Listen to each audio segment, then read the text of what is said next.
cornea interface, and the refractive index of water is much different than that of the eye.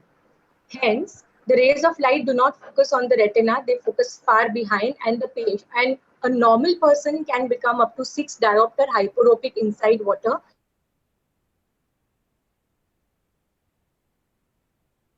Prevent the water from entering the eye, but there is a scientific basis to it, is that it recreates an air cornea interface and hence gives you a clear vision underwater. Okay, so now having talked about what are the errors of refraction, definitely we have spectacle and contact lens modalities which are still the most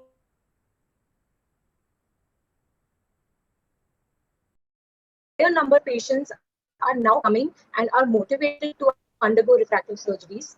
And therefore, we will be discussing today the refractive surgeries of the eye to correct these refractive errors. Broadly, since I already told you that cornea and lens are the main refractive surfaces of the eye,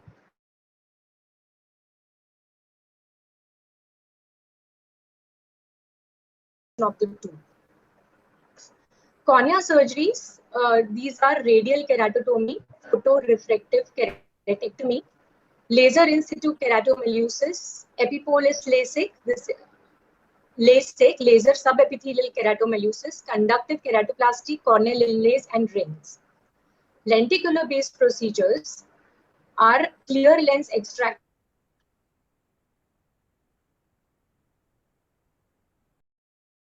Eye is not removed, but a lens is placed between the iris and the normal lens of the eye. And again, a clear lens exchange with the use of multifocal intraocular lenses for presbyopia. Now, there are certain procedures which are not much in use right now, as the results are definitely not optimal, and these are radial.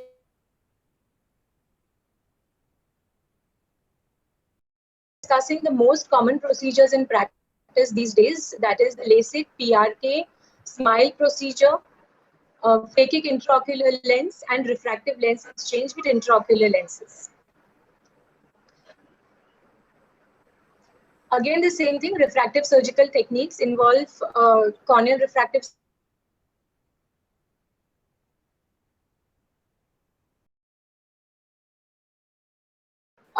laser keratomileusis and epi-LASIK. Also, there is a newer technique called as SMILE, which is small incision lenticule extraction, which we'll be coming to later. Most of these laser techniques, they play around with the shape of the cornea. A normal cornea is prolate shape, and they ablate the cornea in such a way that the cornea becomes oblate in a myopic LASIK. Refractive lens-based surgeries, again, phakic intraocular lenses, refractive lens exchange. So what are the types of lasers?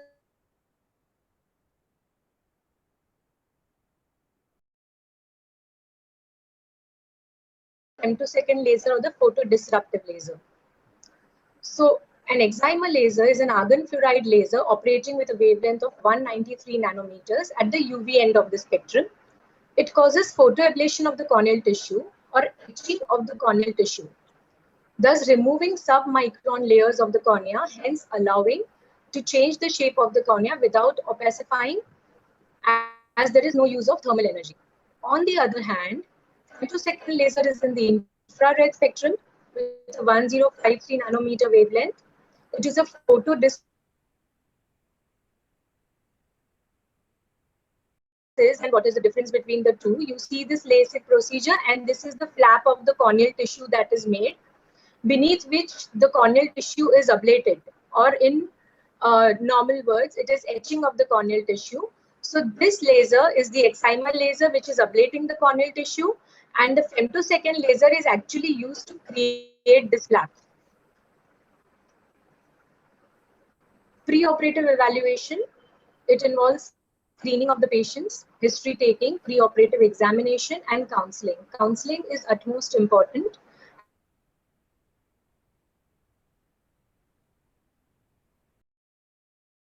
About the needs and the expectations and the outcomes of the surgery. So ophthalmic examination, we need to check the uncorrected and the best corrected visual acuity, both for distance and near. Then we do the refraction of the patient, that is a to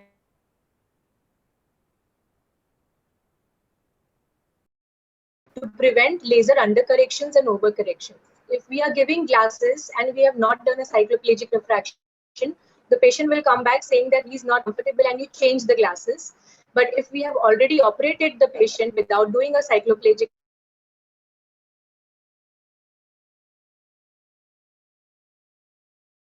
ocular dominance to see, basically there are certain treatments which involve monovision, in which one eye is treated and the one eye is left with some amount of error to give presbyopic correction, and therefore you have to know which eye is dominant for the patient, right or left.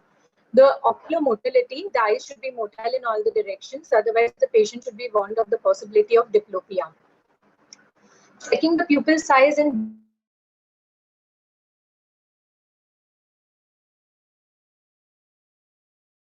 light conditions, that is night vision, the patient is more likely to compare with glare and halos post-surgery. Slit lamp examination, especially evaluate dry eye, because again, dry eye is a known side effect of LASIK, which definitely recurs over time, but the patient should be warned about it. Intraocular pressure, basal tear secretions, topography.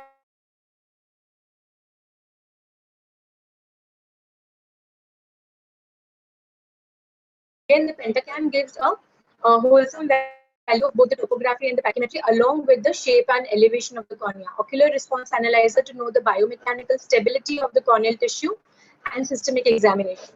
This is just to show the normal pachymetric or the tomographic map of the cornea with the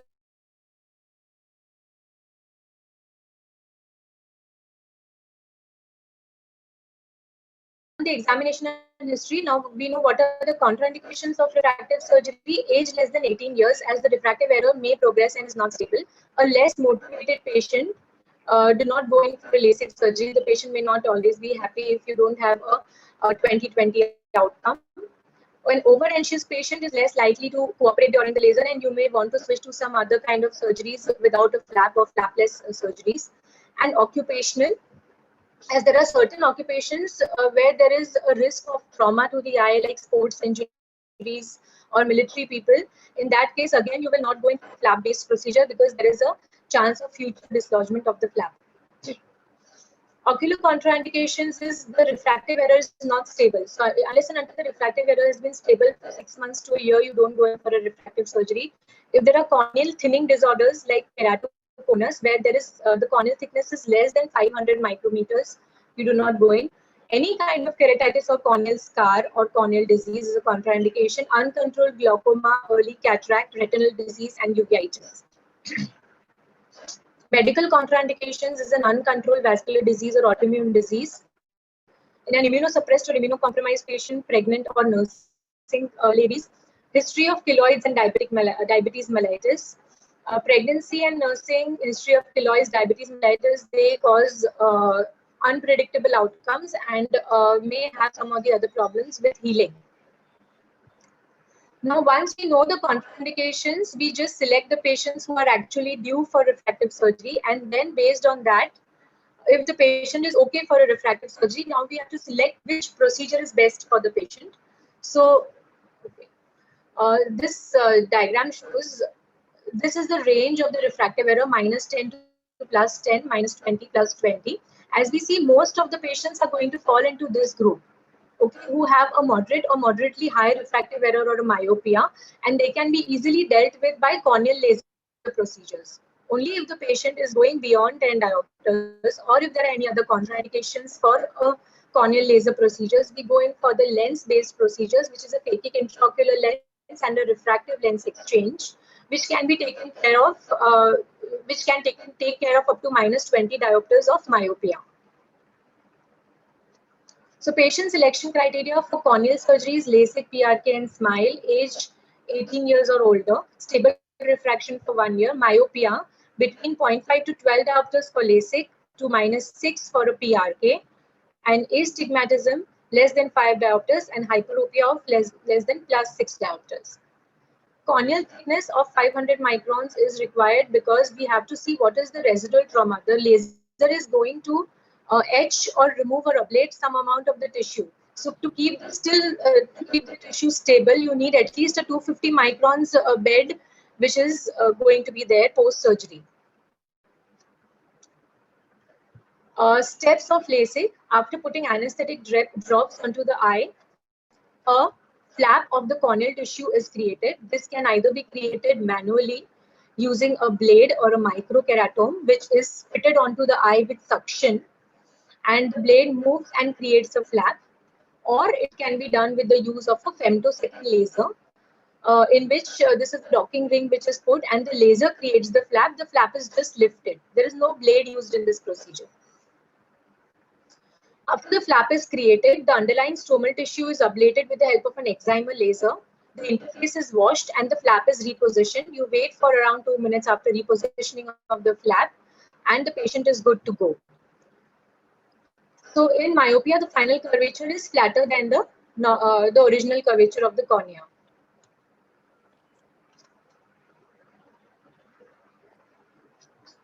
Okay. So having seen the steps of LASIK surgery, what can be the potential complications?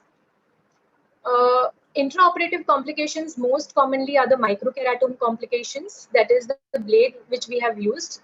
These can be flap buttonhole or an irregular flap, thin flap, free cap, and epithelial defects. In this diagram, you see there is a buttonhole of the flap over here. So in this case, there is an island of the tissue remaining onto the stroma. Here we have to stop the ablation, reposit the flap, and do the laser procedure at least 3 to 6 months later. This is a free cap where the microkeratome has not left a hinge. There is no attachment of the flap to the cornea. The entire corneal cap has come off. In this, if the stromal bed is clear, then we can perform the ablation and deposit it back, just keeping it in the right orientation. Epithelial defects can occur, which can be managed with a bandage contact lens. The early post-operative complications are flap striae, infectious keratitis, and diffuse lamellar keratitis. Flap striae, only if visually significant, need to be treated. Infectious keratitis is the most dreadful complication.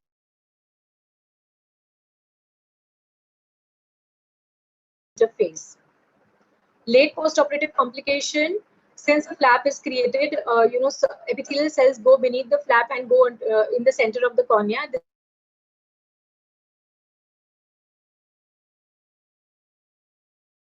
Refractive error, there may be regression of the refractive error, or there may be an overcorrection of the refractive error also. Keratosis is progressive steepening of the posterior layer of the cornea, which can occur if the posterior stromal bed left is less than 250 microns, or in other cases if patient is predisposed due to other conditions, and the patient may have the number gradually coming back over time, and the vision may drop further post surgery.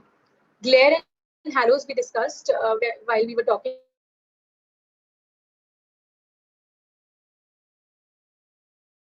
Around 20 millimeters. The nerve endings, the subbasal nerve endings are cut over here, so the corneal sensitivity is decreased. So reflex tear secretion is also decreased, and hence most of the patients have a dry eye, and we have to give lubricating eye drops for 6 months. So what is the difference between a photorefractive keratectomy and LASIK? What we have to do is just anesthetize with an alcohol well or any other procedure like a PTK. We remove off the epithelium. We scrape off the epithelium from the cornea, perform the ablation, and put a bandage contact lens over here.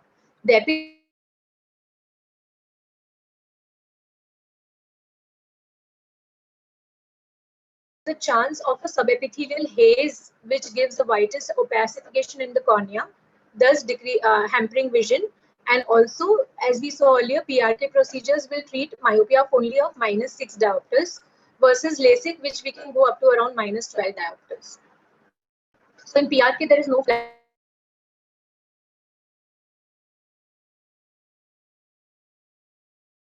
risk is less. Subepithelial haze is present in PRK, which can be disturbing to the vision, is not present in LASIK. Recovery is slower in PRK and faster in LASIK. But since this is a non-flap based procedure, the contraindications, like sports injuries and all that, in occupational contraindications are PRK procedure. So we can still do a laser surgery in the form of a PRK, that is a photorefractive keratectomy for patients who are occupationally have a contraindication. Now, this is a newer addition to the refractive procedures, that is SMILE. This is small lenticule, small incision lenticule.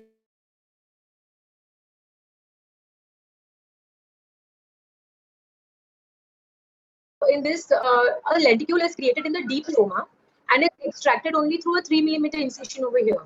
So it treats minus 0.5 to minus 10 diopters of spherical and minus 5 diopters of cylindrical error.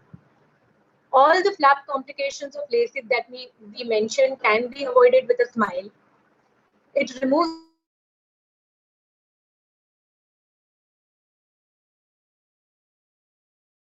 and definitely, since the cut is very small, 3 mm through which we are removing the tissue, the chance of dry eye is also less with SMILE. So again, this is SMILE versus LASIK. The cut is around 20 mm here and just 2 mm here, the newer addition to the laser procedures. Advances in excimer lasers are the wavefront guided and the wavefront optimized patterns for higher order aberrations and the topography guided treatments. We will not go into the details of this. So coming to the refractive lens surgery now, we discussed two of them, phakic intraocular lenses and refractive lens exchange. Just revising, phakic intraocular lens, the original lens of the eye is not removed. A phakic intraocular lens is placed between the normal lens of the eye and the iris, whereas in refractive lens exchange, a non-cataractous normal lens is removed from the eye and replaced with an intraocular lens. So when do we select a lens-based procedure? When patient has a high myopia, which are not treatable by corneal surgeries. When the patient has a high myopia not treatable by the corneal surgeries, that is especially more than minus 12 to up to minus 20 diopters. When the patient is not fit for corneal surgery, he has a thin cornea or corneal atypical topography is present, we can still go in for the lens-based procedures. If the patient is already in the age group of 50 or 50 plus and wants a refractive surgery, he may get a cataract soon, then in that case, you may plan a refractive lens exchange with a multifocal implant. And other systemic contraindications for corneal refractive surgery, we can still go in for lens-based procedures. Pre-operative ophthalmic evaluation again involves corneal topography, corneal thickness measurements. Apart from these, we need the axial length of the eye, the wide to wide corneal, the total corneal diameter since the lens fits into that sulcus. So we have to know the total wide to wide sulcus diameter. Specular biomicroscopy is very important to see the endothelial cell count of the cornea, the anterior chamber depth, and the intraocular pressure. For a phakic intraocular lens, a minimum of 3.2 mm anterior chamber depth is mandatory. There are various types of phakic intraocular lenses, the anterior chamber, iris fixated, or the posterior chamber. But presently, we are mainly using the posterior chamber intraocular lenses because they are in a more physiological position. Anterior chamber lenses can cause a corneal decompensation. Preoperative iridotomy is a must in all the cases. And here again, we're just repeating, the lens is placed between the iris and the natural lens of the eye. Now, what are the complications of phakic intraocular lens? Either it can lead to an undercorrection or overcorrection of the refractive error. Cataract formation and glaucoma are very important because the lens rests over here. So if there is a touch with the normal lens, it can lead to a cataract. And glaucoma, since the aqueous flow is disturbed. If there is an infection, endophthalmitis, corneal decompensation, and retinal detachment. Now coming to refractive lens exchange, removal of the clear crystalline lens without visually significant cataract, with or without IOL implantation, can be performed. The types of lenses used are the multifocal and extended depth of focus or accommodative intraocular lenses. Steps over here are essentially similar to a cataract surgery. Only thing is the lens removed here is a clear lens and not a cataractous lens. So in this lens-based surgery, we have to correct the post-operative residual astigmatism for an optimal result by the corneal incision placement, toric intraocular lens, or bioptics, which is the use of corneal procedure along with a lens procedure to give an astigmatic neutral eye. Refractive surgeries for presbyopia, we have the older surgeries, that is the conductive keratoplasty and the anterior ciliary sclerotomy and scleral expansion bands. But currently these two modalities are used, that is monovision concept we just discussed, that we correct one eye for distance and the other eye for near. But the patient may have decreased contrast sensitivity and stereopsis for distance. So this has to be an informed surgery for the patient, and intraocular lens-based surgeries with the multifocal is going to give best results for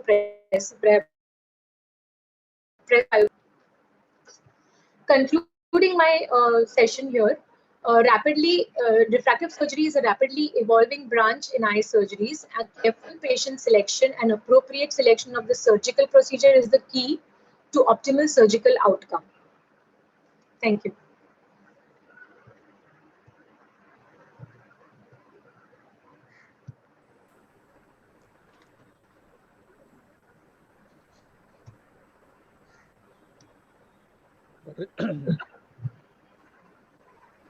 Yes, sir.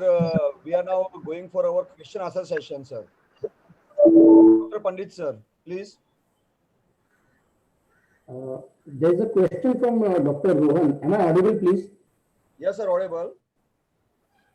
There's a question from Dr. Rohan. He's asking for any corrective surgery options when the astigmatism is more than 5 diopters.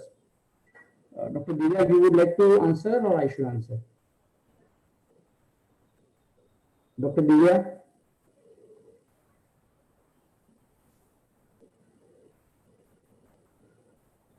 Dr. Divya, please unmute your...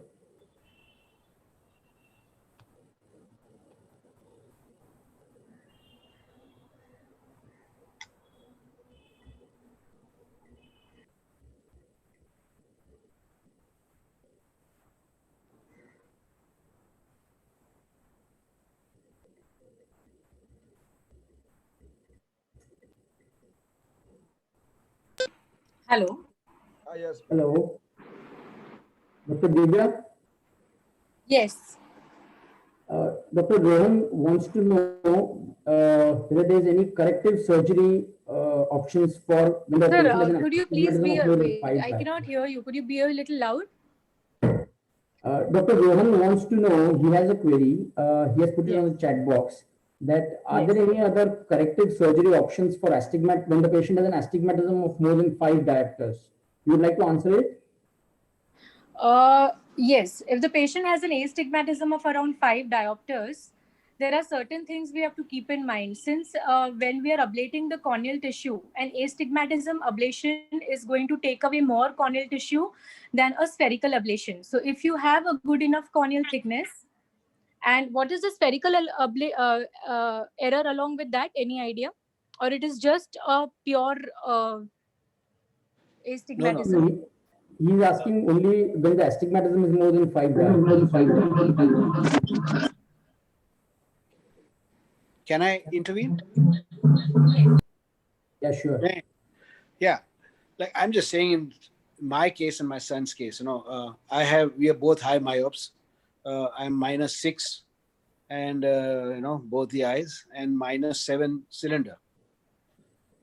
Me and my son, like, are we fit enough candidates? Is there any option for us? Yes, Dr. Divya, would you like to answer this? I think so. Some internet problem will be there. Just wait for it. Hear me? Can you hear me? Just now. Yeah. So, sir, most likely in your case, since there is a -7 diopters of astigmatism, along with a high spherical refractive error, first we have to just evaluate and see what the corneal topography looks like, because a +7 of astigmatism, first we have to see is there any other, and is there a progressive error? Is your son progressing also? Yeah, not in the cylinder, not in the astigmatism. Okay. But in So myopia, yes. Yes. Yeah, I followed the same pattern as he did right from my when I was 13 till now I'm 54. I have the Yes. same thing. So he's So, following my pattern. yeah, so if we do topography and see the corneal thickness and also evaluate the anterior chamber depth and everything, we can most likely in your case think of a bioptics where we combine two procedures. Okay, so phakic intraocular lenses will take care of the astigmatism, say up to around 4 diopters, because we don't want to go in for a higher thing. And maybe a residual astigmatism of 2 to 3 diopters can be taken care by a superadded corneal surgery, or we can take care of it by incisions, etc. Only thing is, in your case, the realistic thing you should know is that the astigmatism may not be completely correctable. But that is not a problem. If patient has a -1 or -1.5 of astigmatism left also, they may be comfortable. It is not always that the patient will not be. Okay. Maybe that can be then corrected with a use of a lens later? Yeah. Contact lens? So you can go in for a phakic intraocular lens and then combine it with a corneal surgeries for the residual astigmatism. Okay. May I intervene? I'm Dr. Ritesh here. Haan, sir. Yeah, I think if someone is 54, I think it's better to go for a lens-based surgery. I think you can No, he's talking about his son also, right? Yeah, Okay, yeah. okay. Both. Just a minute, I would like to intervene. This is a very good example where you have a broad spectrum regards age. One of the patient is from a younger age group and the other is beyond 40. So the modality of treatment differs in both of you. In case of Dr. Rohan, when he has crossed his age of, when he is in his presbyopic age, and a lens-based surgery with a toric intraocular lens would be a better option and a good option. By placing that, the mathematical calculations which we have, we can correct astigmatism up to 6, 7 totally. Regards your son, we need to wait and progressively see, say every year or 6 months or year, or if the topography doesn't change, then maybe after every couple of years, we can have a regular review of the case and take a suitable decision once he crosses his age of adulthood, that is like say 21, 22 years. Then we have an option of phakic intraocular lenses also, which are of toric varieties nowadays. But this toric phakic IOLs carry a huge risk. So that depends upon his age, his progression of refractive error, his branch of education which he is taking, and his future aspects. But whereas in your case, you are a pathologist, I know, a well-known, renowned pathologist. So you go more on microscopic levels, that is near vision. So considering your case, toric intraocular multifocal lens, if you fit into all the parameters of multifocality, would be a better choice. Okay, thanks. That's nice. Thank you very much. Dr. Durga would like to add anything to this? No, sir, this is just perfect. That is what I was also talking about. Like, we have to combine the lens and the corneal procedures to get, and especially, and the patient should also know that despite doing all these things, he may still be left with a residual astigmatism, which he has to deal with.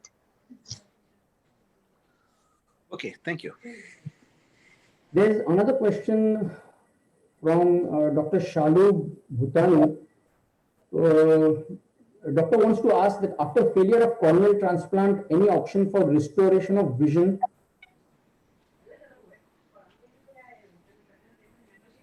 He needs to say after keratoplasty, Yes. is there any chance or option for getting or restoring a good quality vision? Dr. Divya, please. After a failed keratoplasty. Yeah. After failure of, yeah, it's a failed corneal transplant. For any refractive surgery, the first and foremost thing required is a clear graft, which may not be there in case of a failed keratoplasty. So here we cannot go in for a refractive procedure, but definitely there are other options which we can see is why the keratoplasty is failed is first thing we have to judge. Is it because of any other secondary ocular problems or any vascularization of the graft? And is the patient okay candidate for a rekeratoplasty? So if we do a rekeratoplasty and that graft stays clear for a longer duration, say around 1 to 2 years, only then we can attempt a refractive surgical procedure in that time. But a failed keratoplasty per se will not have a clear graft to go in for directly for a refractive surgical procedure. So is it a failed graft? I mean, can you be more clear if you're asking the question? Is it a failed graft? Yeah, they are mentioned after failure of corneal transplant. Yeah, so a failed graft is not a clear graft. We cannot directly go in for a laser surgery, but assess the risk factors why the failure has occurred, go in for a second keratoplasty if he is a good candidate, that is, and then think of a refractive surgery if that graft is, doing well. There's a question in the chat box from Dr. Hardik. He wants to know whether LASIK can be attempted in a pediatric age group with high refraction errors. See, ideal age group for LASIK is 18 years, but definitely there are lots of case series where LASIK has been done in younger children, especially in cases of anisometropia, because and amblyopic to prevent amblyopia from occurring in these children. So there have been some cases which have been done, but the procedure per se is not approved for use in pediatric age group. Yeah, even I'm of the same opinion that any corneal-based refractive surgery should not be attempted ideally before 21. That's one criteria, and the other criteria would be a stable refractive error for at least a year. Yeah. There's a continuation in that same question: is how common is recurrence after LASIK? Sorry, how common is the recurrence after LASIK? That is one. And can the same eye be operated for LASIK multiple times? Yes. So recurrence of the refractive error after LASIK, one thing you look into is we spoke about the cycloplegic refraction. First, you see whether it is the residual error that is there or has the error reoccurred. If the error has reoccurred, we again go in for the corneal topography, see the shape of the cornea, see the elevation map. Most important is to rule out a patient going into a keratosis. If the patient is going into a keratosis and there is a recurrence of the power, we first give a C3R treatment that will stabilize the cornea from going into a keratosis, and then plan a resurgery only and only if there is enough corneal thickness to go ahead with it, and then plan for the surgery. Yeah, here Dr. Divya has mentioned about a word called as keratosis. Dr. Divya, request you to kindly elaborate on that for the knowledge of other doctors. What do you mean exactly by keratosis? Okay, post LASIK surgery, since we are creating a flap, there may be a possibility in some patients that the cornea becomes weak. Since the biomechanical forces of the cornea are affected, the cornea becomes weak, and then since there is a cut, around 20 millimeter cut of the flap, the cornea slowly starts changing shape and starts become ectatic. Ectatic in the sense it thins out, as well as there is steepening of the posterior curvatures of the cornea. So this per se, that is thinning along with the steepening of the posterior corneal curvature or elevation of the posterior corneal curvature, and later the anterior corneal curvature is known as keratosis post LASIK. Give a good analog for this is it's a failed mesh after the hernia surgery. Sorry? Am I correct? It's a failed mesh graft after a hernia surgery.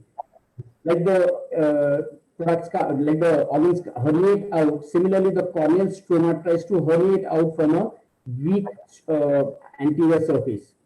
So that is called as a ectasia. Just to give a good analog for other of our friends and colleagues. Actually, sir, the voice is not very clear. Audible? There's one more question from in the chat box. Till which power can one undergo LASIK? Example, patient with -11 number can go under LASIK or not? The range of LASIK can go up to a -12 diopters, provided you have a good corneal thickness and there are no other contraindications. So main thing over here, the deciding factor to go in for higher numbers is the corneal thickness, because obviously for higher numbers, you are ablating more amount of tissue. So your cornea, and you have to be left with a 250 microns bed, stromal bed, and only so we can attempt, but unless and until your topography and pachymetry is showing that everything else is okay and the corneal residual stromal bed is 250 microns in thickness, we can go ahead with LASIK with a -12 diopters. I hope there is no additional astigmatism to it. There is a role of pupillary diameter in such cases also. There is a role of pupillary diameter in this case also. I didn't Hello, get you. am I audible? Am I audible? Yes, The you're pupil- audible, but it's not clear. The pupillary size, the size of the pupil or the pupillometry, what we call, needs to be considered in Yes, such cases when the myopia is more than 8, 9. high corrections. Yes, very much so. There's a question from Dr. Hitu. Uh, I am a myopic since 10 years, age is 26. My refractive errors are still increasing. It is not stable. So can I go for LASIK? Please guide. Not stable refractive error, right? Yes, age is 26. Okay. Yeah. So yeah, with the age of 26, it is not a problem, but the unstable refractive error is the most important contraindication. Since your numbers are still progressing, we should not touch the eye till it is stable. I agree with Dr. Divya, and also we need to find out what is the cause of this progressive, what we call in other words as a pathological myopia. So we need to find out what is the cause of your increasing numbers or increasing refractive error. In spite of your age, almost 5 years beyond the normal age of when the number gets stabilized. It is generally considered to be 21 years. I think we are over with the questions. Anyone else wants to ask question to our speaker today can come forward and please do it.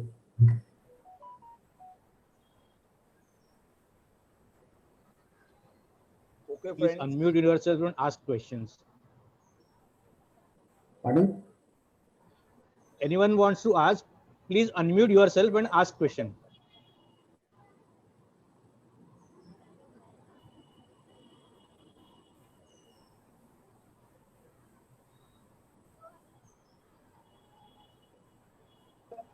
Ma'am, can you please tell something about corneal transplantation? What cases you select? Okay, there are various types of corneal transplants, sir. They can be either for optical reasons, therapeutic reasons, or they can be other lamellar procedures we can select.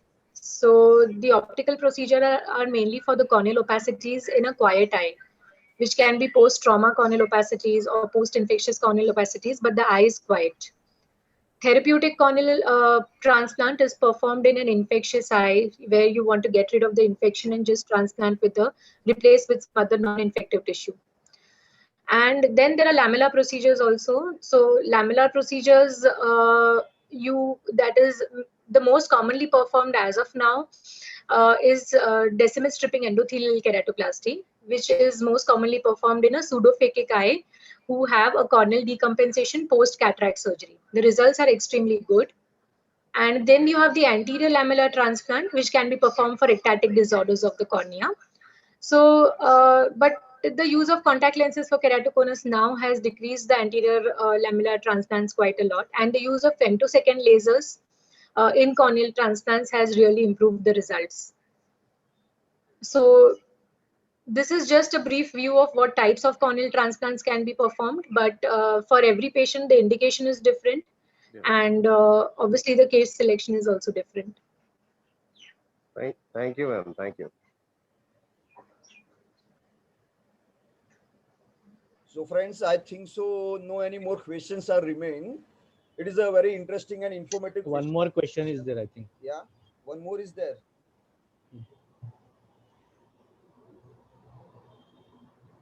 What is the minimum? Minimum maximum age of LASIK. Maximum age for What LASIK. is the minimum and the maximum age for LASIK in refractive error, that is myopia? Dr. Divya, please. Okay. So minimum age we have already discussed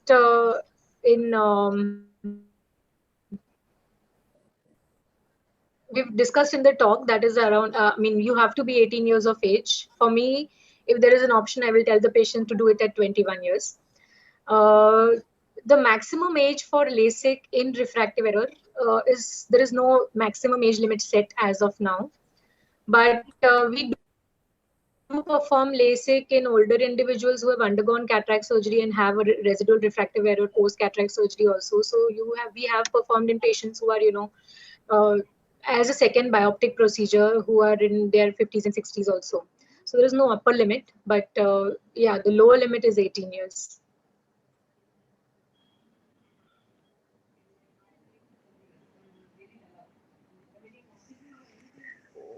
Okay, friends. So now no any questions remain. So it is very interesting and informative question answer session. So thank you, Dr. Divya Agrawat ma'am and Dr. Mandar Pandit sir. Now here I am requesting our chairperson, come our lovable DMA member, Dr. Rohan Anthony sir, to give a vote of thanks. Dr. Rohan Anthony sir. Yeah. But this is an excellent and very informative session conducted by Dr. Divya Agrawal. Thank you, madam, for all the efforts taken. I'm sure all of us were extremely informed about this. Now a very upcoming, I think, branch of ophthalmic surgery. I would also like to thank Dr. Mukesh Sejpal and of course our DMA champs, Dr. Jignesh and Dr. Vinayak, for their enthusiasm always as ever. Also, a good thank you, hearty thanks to Dr. Pandit and Dr. Ritesh Sanghvi, who contributed to answering questions. Thank you all. Thank you, sir. Dr. Thank you, Rohan ma'am. Thank you, DMA. And behalf of the Daisar Medical Association, wish you many, many happy returns of the day, sir. Dear friends, today is the Thank you. 17th webinar of the series, and as usual, Dr. Divya Madam is delivering excellent lecture to us and updating our knowledge about refractive error of the eye correction by LASIK and the other surgical procedure, which is really useful to us. So thank you, Dr. Divya Agrawat ma'am, Dr. Mandar Pandit sir, Dr. Mukesh Sejpal sir, Dr. Rohan Anthony sir, Dr. Vinayak Desai sir. Behalf of Daisar Medical Association, here I am Dr. Jignesh Vasant Chauhan, announce the end of today's webinar session. Thank you, everyone. Thank you. Thank you. Thank you very much. Thanks a lot, everyone. thank you, DMA, and thank you, Dr. Pandit, for your timely help.